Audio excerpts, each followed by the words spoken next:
My sister called me evil for using her baby name. So I proved just how right she was. Ever since my sister and I were little, she was obsessed with copying everything I did. She copied the classes I took and tore up my homework if I got better grades.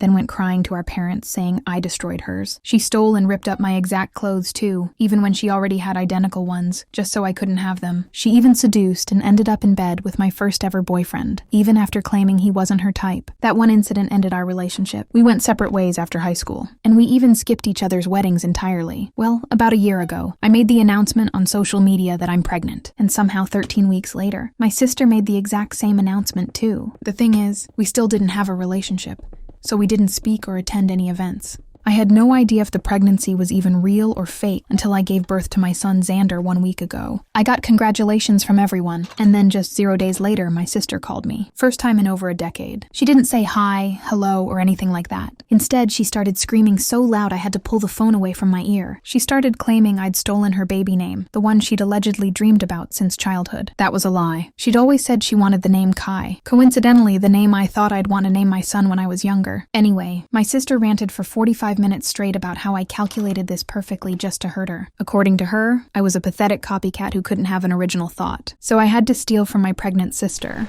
who deserved happiness more. When I tried to explain that I hadn't even spoken to her for 15 years, and how could I know the name she wanted, she hung up and called our mother to report my cruelty. Mom knew our relationship, and she refused to take sides, which sent my sister into an absolute spiral of rage. Within hours, my sister posted a 0,000-word manifesto on Facebook about women who steal baby names from pregnant family members. Everyone knew she meant me because she'd tagged half our relatives. I knew she wanted me to respond, but I didn't, and so she started going even crazier. The text started at midnight and didn't stop until dawn. Hundreds of messages calling me pathetic, evil, diseased, and broken. She even threatened to show up at my house to reclaim what was hers. After the 20th unhinged call in 2 days, each more deranged than the last, I finally started recording everything on my husband's phone. And thank God I did, because one night she called from a blocked number at 05 a.m. Her voice was different this time. Flat and cold, like she'd crossed some terrible line in her mind. She said if she couldn't name her baby Xander, maybe she shouldn't have a baby at all. The stress you've caused might make me lose it anyway, she said. Or maybe I'll just help it along. It would be your fault. You know, you called my baby by stealing its name. My blood went ice cold. She kept talking in that dead voice about how it would be my fault. How I'd murdered her child by taking away its identity. She described exactly how she'd do it, the methods she'd researched, how everyone would know I drove her to it. I was shaking so hard I could barely hold the phone steady.